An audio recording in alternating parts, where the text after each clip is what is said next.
बिहार राज्य के एक छोटे से गांव चंदनपुर में एक बहुत ही पुराना बरगद का पेड़ था।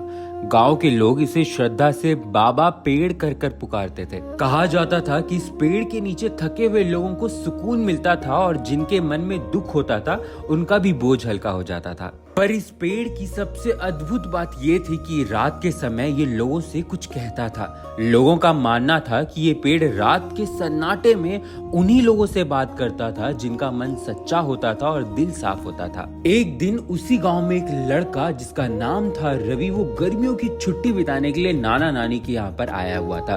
उसने गांव वालों से उस पेड़ के बारे में सुना। उसे सबसे पहले तो ये कहानी जैसा लगा, लेकिन उसके अंदर भी इसके लिए एक जिज्ञासा जाग उठी। उसने फिर निश्चय किया कि वो उसी पेड़ के नीचे एक रात बिताएगा। रवि शहर से आया हुआ था और उसे गांव वालों की बातें सच में मजाक लग रही थी, लेकिन फिर भी वो उस पेड़ के नीचे एक रात गुजारना चाहता था। उस रात जब पूरा गांव गहरी नींद में सोया हुआ था और आकाश में चांदनी फैली हुई थी, रवि उसी पेड़ के नीचे जाके सो गया।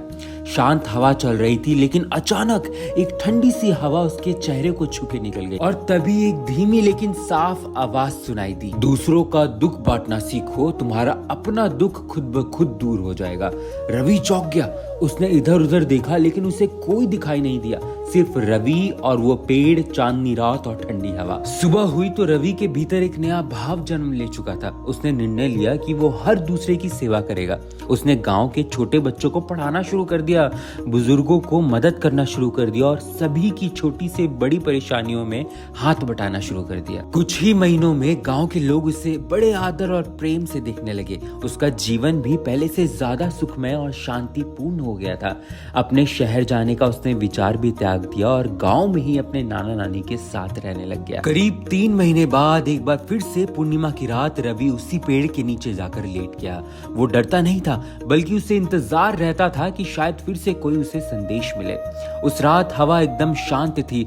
तभी धीमी सी एक सरसराहट सी होती है। पेड़ की आवाज आती है, जहाँ ज्ञान है वहाँ प्रकाश है, और जहाँ प्रकाश है वहीं छिपा है सत्य। खुदाई करो, धरती बोलेगी। रवि चौंका, इसका क्या अर्थ होता है? उसने गांव के सभी बच्चों को एक साथ लेकर अगली सुबह पेड़ के चारों ओर जमीन खुदाई शुरू कर दी। थोड़ी खुदाई करने के बाद उन्हें लकड़ी का एक पुराना संदूक मिला। गांव के लोगों ने कहा कि यह संदूक सदियों पहले गांव के ही एक संत का था, जो मानते थे कि आने वाले समय में कोई सच्चा इंसान ही इसे ढूंढ पाएगा। इस कहानी का अर्थ है कि हर पेड़ सिर्फ छाया ही नहीं देता, कुछ पेड़ जीवन की राह भी दिखाते हैं, बस हमें रुक कर उसे सुनना होता है।